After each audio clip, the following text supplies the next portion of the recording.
हाय दोस्तों, आप सभी का स्वागत है हमारे यूट्यूब चैनल टीके विस्टडी पॉइंट जीके में। दोस्तों, आज हम आप सभी के लिए जीके के बहुत ही महत्वपूर्ण प्रश्न लेकर आए हैं जो आप सभी की आने वाली परीक्षा के लिए बहुत ही महत्वपूर्ण है। ठीक है दोस्तों, तो वीडियो को शुरू करते हैं। दोस्तों, हमारा पहला प्रश्न है, किस मुगल शासक को जिंदा पीर कहा जाता था? ऑप्शन नंबर ए हमारा अकबर, ऑप्शन नंबर बी है हुमायूं, ऑप्शन नंबर सी है औरंगजेब, ऑप्शन नंबर डी है जहांगीर। तो दोस्तों, आप सभी को आंसर बताना है ए, बी, सी या डी। तो दोस्तों, इस प्रश्न का जो आंसर हो जाएगा वो हो जाएगा हमारा औरंगजेब। ठीक है दोस्तों, कुछ हमारे महत्वपूर्ण बिंदु है, आप सभी को ये भी याद रखने हैं। मुगल सम्राट औरंगजेब अपने जेब खर्च के लिए कुरान की आयतें लिखता था और टोपी सिलता था। उसकी इसी उदारता के कारण उन्हें जिंदा पीर कहा जाता था। ठीक है दोस्तों, आप सभी को ये बात भी याद रखनी है। दोस्तों, हमारा अगला प्रश्न है, बूची बाबू मेमोरियल ट्रॉफी किस खेल से संबंधित है? Option number A cricket, option number B है कबड्डी, ऑप्शन नंबर सी है फुटबॉल, ऑप्शन नंबर डी है टेनिस। तो दोस्तों, आप सभी को इस प्रश्न का आंसर भी देना है, option number A, B, C या डी। तो दोस्तों, इस प्रश्न का जो आंसर हो जाएगा वो हो जाएगा ऑप्शन नंबर ए क्रिकेट। ठीक है दोस्तों, कुछ हमारे महत्वपूर्ण बिंदु है। बूची बाबू मेमोरियल ट्रॉफी एक वार्षिक क्रिकेट टूर्नामेंट है दोस्तों। ठीक है, आप सभी को ये भी याद रखना है। और दोस्तों, इससे मोथावा रापू बूची के सम्मान में शुरू किया गया था। ठीक है दोस्तों, और बूची बाबू जी का जन्म 1868 में हुआ था। वे एक समाज सेवी और क्रिकेट प्रेमी थे। ठीक है दोस्तों, इन्होंने भारत में क्रिकेट क्लब की शुरुआत की थी। और दोस्तों, आप सभी को याद रखना, जो दक्षिण भारत में क्रिकेट के जनक है वो बूची बाबू जी है। ठीक है दोस्तों, हम अपने अगले प्रश्न पर चलते हैं। दोस्तों, हमारा अगला प्रश्न है, हिंदू विधवा पुनर्विवाह अधिनियम को किस वर्ष अधिनियमित किया गया था?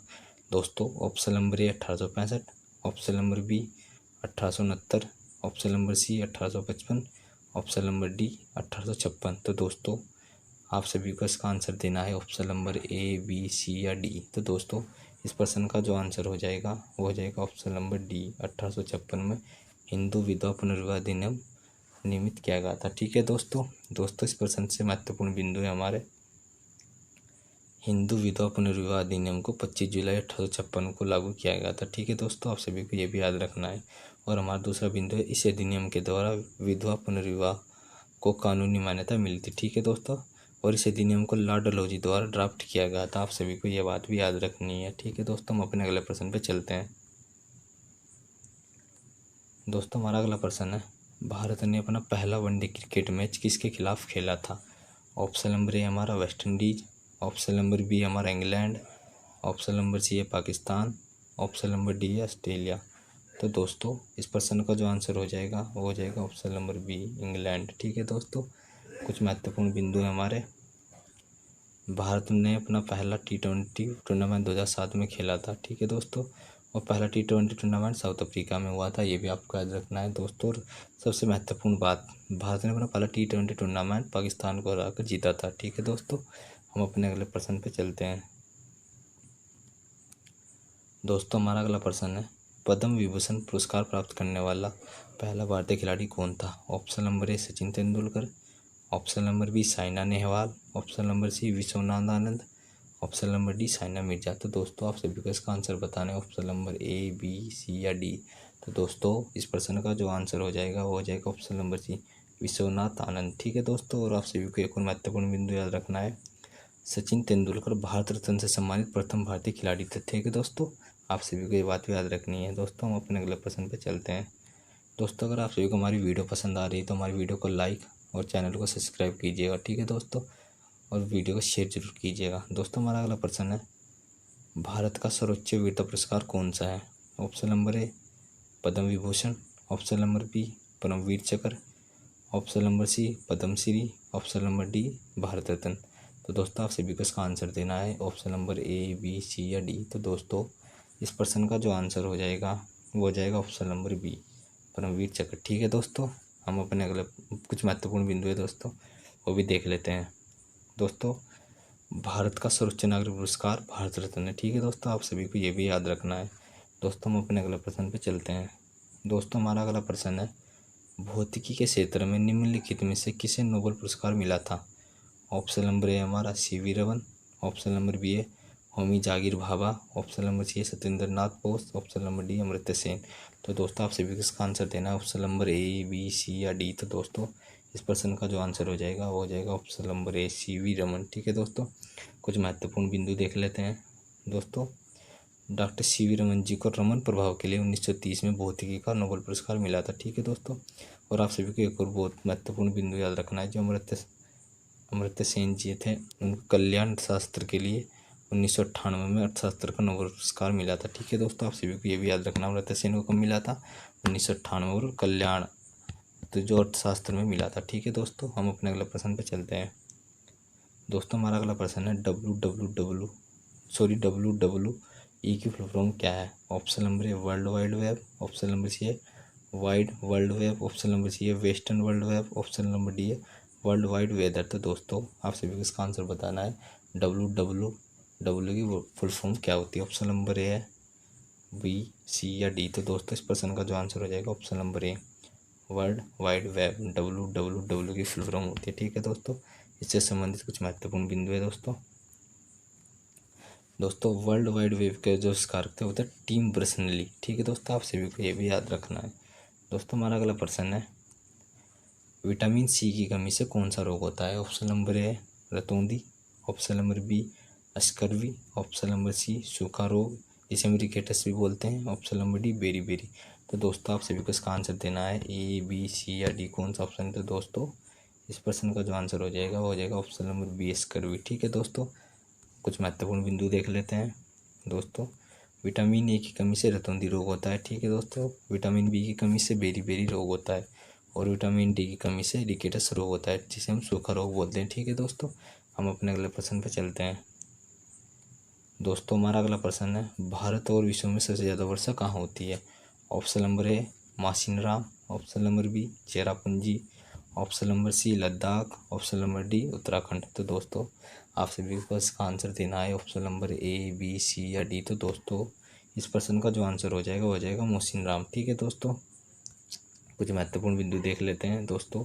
जो मोसिनराम है मेघालय राज्य में पड़ता है। ठीक है दोस्तों, हम अपने अगले प्रश्न पर चलते हैं दोस्तों। हमारा अगला प्रश्न है जानकी प्रसाद कथक के किस घराने से संबंधित है। ऑप्शन नंबर ए हमारा लखनऊ घराना, ऑप्शन नंबर ए बनारस घराना, ऑप्शन नंबर सी है प्रयागराज घराना, ऑप्शन नंबर डी है कानपुर घराना। तो दोस्तों इस प्रश्न का आप सभी को आंसर देना है दोस्तों, ए, बी, सी या डी। तो दोस्तों इस प्रश्न का आंसर हो जाएगा हमारा ऑप्शन नंबर बी, बनारस घराना। ठीक है दोस्तों, कुछ महत्वपूर्ण बिंदु देख लेते हैं दोस्तों। महत्वपूर्ण बिंदु कथक उत्तर प्रदेश का लोक नृत्य। ठीक है दोस्तों, और कथक की रानी हम कहते हैं सितारा देवी को। ठीक है दोस्तों, और कथक के पिता बिरजू महाराज को कहा जाता है। और दोस्तों एक महत्वपूर्ण बिंदु कथक का सबसे बड़ा घराना लखनऊ घराना है। ठीक है दोस्तों, हम अपने अगले प्रश्न पर चलते हैं दोस्तों। हमारा अगला प्रश्न है गुरु विपिन सिंह ने किस नृत्य शैली में विभिन्न पुरस्कार जीते हैं। तो दोस्तों option number A Manipuri, option number B है ओडिसी, ऑप्शन नंबर सी है कथक, ऑप्शन नंबर डी है कुचिपुड़ी। तो दोस्तों आप सभी को इसका आंसर देना है ए, बी, सी या डी। तो दोस्तों जो गुरु विपिन सिंह है उन्होंने मणिपुरी में बहुत सारे पुरस्कार जीते हैं। ठीक है दोस्तों, कुछ महत्वपूर्ण बिंदु देख लेते हैं दोस्तों। गुरु विपिन सिंह का जन्म असम राज्य में हुआ था। कथकली केरल राज्य का लोक नृत्य है। ठीक है दोस्तों, और कुचिपुड़ी आंध्र प्रदेश का लोक नृत्य है। आप सभी को ये भी याद रखना है। ठीक है दोस्तों, हम अपने अगले प्रश्न पर चलते हैं दोस्तों। हमारा अगला प्रश्न है प्राचीन काल में किस नदी के दक्षिण का क्षेत्र मगध के नाम से जाना जाता था। Option number A Brahmaputra, option number B Saraswati, option number C Ganga, option number D Yamuna. तो दोस्तों आप सभी का आंसर देना है option number A, B, C या डी। तो दोस्तों इस प्रश्न का जो आंसर हो जाएगा ऑप्शन नंबर सी गंगा। ठीक है दोस्तों, कुछ महत्वपूर्ण बिंदु देख लेते हैं दोस्तों। आप सभी का याद रखना गंगा भारत की सबसे लंबी नदी है, जिसकी लंबाई 2525 किलोमीटर है। ठीक है दोस्तों, हम अपने अगले प्रश्न पर चलते हैं दोस्तों। हमारा अगला प्रश्न है गोवा राज्य का कुल क्षेत्रफल कितना है। Option number A 3702 kilometre, option number B है 3750 किलोमीटर, ऑप्शन नंबर सी है 3802 किलोमीटर, ऑप्शन नंबर डी है 3850 किलोमीटर। तो दोस्तों आप सभी इसका आंसर देना है ए, बी, सी या डी। तो दोस्तों इस प्रश्न का जो आंसर हो जाएगा वो हो जाएगा ऑप्शन नंबर ए 3702 किलोमीटर। ठीक है दोस्तों, कुछ महत्वपूर्ण बिंदु देख लेते हैं दोस्तों गोवा राज्य की जो राजधानी वो पणजी है, ठीक है। पणजी मांडवी नदी के किनारे स्थित है गोवा की जो राजधानी, ठीक है दोस्तों। गोवा के सीएम कौन है? प्रमोद सावंत। और राज्यपाल PS श्रीधरन पिल्ले, ठीक है दोस्तों। अगर आप सभी को हमारी वीडियो पसंद आ रही है तो हमारी वीडियो को लाइक और चैनल को सब्सक्राइब जरूर कीजिएगा, ठीक है दोस्तों। और कमेंट करके जरूर बताना कैसी लगी वीडियो, ठीक है दोस्तों। हम अपने अगले प्रश्न पे चलते हैं। दोस्तों हमारा अगला प्रश्न है, देवी अहिल्याबाई होलकर हवाई अड्डा कहाँ स्थित है? तो दोस्तों option number A Bhopal, option number B Gwalior, option number C Nagpur, option number D Indore. तो दोस्तों आप सभी को इसका आंसर देना है option number A, B, C या डी। तो दोस्तों इस प्रश्न का जो आंसर हो जाएगा वो हो जाएगा option number D, Devi Ahilyabai Holkar हवाई अड्डा इंदौर में स्थित है, ठीक है दोस्तों। कुछ महत्वपूर्ण बिंदु भी है दोस्तों। इंदौर मध्य प्रदेश राज्य में पड़ता है और इंदौर भारत का सबसे स्वच्छ शहर है, ठीक है दोस्तों। हम अपने अगले प्रश्न पर चलते हैं। दोस्तों हमारा अगला प्रश्न है, निम्नलिखित में से जनजाति और राज्य की कौन सी जोड़ी सही नहीं है? Option number A Bhil Gujarat में, option number B Gaddi Himachal Pradesh में, option number C Kota Tamil Nadu में, option number D Toda Kerala में। तो दोस्तों आप सभी को इसका आंसर देना है option number A, B, C या डी। तो दोस्तों आप सभी को याद रखना है इसका आंसर जो हो जाएगा वो हो जाएगा टोडा, जो कि गलत है, ठीक है दोस्तों। टोडा जनजाति तमिलनाडु में पड़ती है, ठीक है दोस्तों। और भील गुजरात की है, गद्दी हिमाचल प्रदेश की है, कोटा तमिलनाडु की है, ठीक है दोस्तों। महत्वपूर्ण बिंदु वो तो मैंने बता ही दिया, टोडा जनजाति तमिलनाडु राज्य में, ठीक है दोस्तों।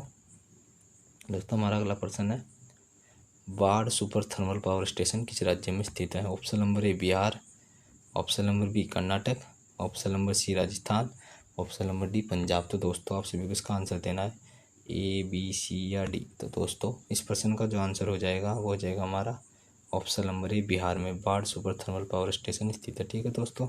कुछ महत्वपूर्ण बिंदु है दोस्तों। बिहार राज्य की राजधानी कौन सी है? पटना, ठीक है। और सभी को याद रखना है पटना गंगा नदी के किनारे स्थित है, एकमात्र राजधानी जो गंगा के किनारे स्थित है, ठीक है दोस्तों। और बिहार के सीएम है नीतीश कुमार और राज्यपाल राजेंद्र औलेंकर है, ठीक है दोस्तों। हम अपने अगले प्रश्न पर चलते हैं। दोस्तों हमारा अगला प्रश्न है, स्वतंत्र भारत की टीम ने प्रथम टेस्ट क्रिकेट कप्तान कौन थे? ठीक है दोस्तों आप सभी को बताना कि स्वतंत्र भारत की टीम के प्रथम टेस्ट क्रिकेट कप्तान कौन थे? Option number A Lala Amarnath, option number B है MS Subbarao, option number C है Mridula Sinha, option number D है भालचंद्र भास्कर। तो दोस्तों आप सभी को इसका आंसर देना है ए, बी, सी या डी। तो दोस्तों जो स्वतंत्र भारत की टेस्ट क्रिकेट टीम थी उसके कप्तान थे लाला अमरनाथ, ठीक है दोस्तों। आप सभी को याद रखना है कुछ महत्वपूर्ण बिंदु है दोस्तों। भारत की क्रिकेट टीम ने अपना पहला टेस्ट क्रिकेट 25 जून 1932 को इंग्लैंड लंदन में खेला था, ठीक है दोस्तों। आप सभी को यह भी याद रखना है। दोस्तों अगले प्रश्न पर चलते हैं। दोस्तों हमारा अगला प्रश्न है, श्रीलंका के लिए ओलंपिक पदक जीतने वाले पहले एथलीट कौन थे? Option number A Duncan White, option number B है Georgie Root, option number C है Rajesh Rajapaksa, option number D है भूपेंद्र राजपक्षे। दोस्तों आप सभी को इसका आंसर देना है ए, बी, सी या डी। तो दोस्तों इस प्रश्न का जो आंसर हो जाएगा वो हो जाएगा हमारा option number A Duncan white, ठीक है दोस्तों। ये पहले एथलीट थे जिन्होंने ओलंपिक पदक जीता था, ठीक है दोस्तों, श्रीलंका के लिए। कुछ महत्वपूर्ण बिंदु है दोस्तों श्रीलंका की राजधानी श्री जवर्धनपुरे कोटे है। श्रीलंका का पूरा नाम था सियोल, ठीक है दोस्तों। और श्रीलंका के राष्ट्रपति रानिल विक्रमसिंघे तथा प्रधानमंत्री दिनेश गोवर्धन है, ठीक है दोस्तों। आप सभी को याद रखना है। और दोस्तों श्रीलंका की जो मुद्रा है वो है पाकिस्तान, वो श्रीलंकाई रुपया, ठीक है दोस्तों। हम अपने अगले प्रश्न पे चलते हैं। दोस्तों हमारा अगला प्रश्न है, भारत का पहला सीमेंट प्लांट किस वर्ष स्थापित किया गया था? ऑप्शन नंबर है 1908, option number B 1906, option number C 1960, option number D 1905। तो दोस्तों जो भारत का पहला सीमेंट प्लांट स्थापित किया गया था वो किया गया था ऑप्शन नंबर डी 1905 में, ठीक है दोस्तों। कुछ महत्वपूर्ण बिंदु है। भारत का पहला सीमेंट प्लांट चेन्नई तमिलनाडु में स्थापित किया गया था, ठीक है। भारत में पहला cement plant south India industries limited ने स्थापित किया था, ठीक है दोस्तों। आप सभी को याद रखना दोस्तों। अगर आप सभी को हमारी वीडियो पसंद आई तो हमारी वीडियो को लाइक, चैनल को सब्सक्राइब और कमेंट करके जरूर बताइएगा वीडियो कैसी लगी, ठीक है दोस्तों।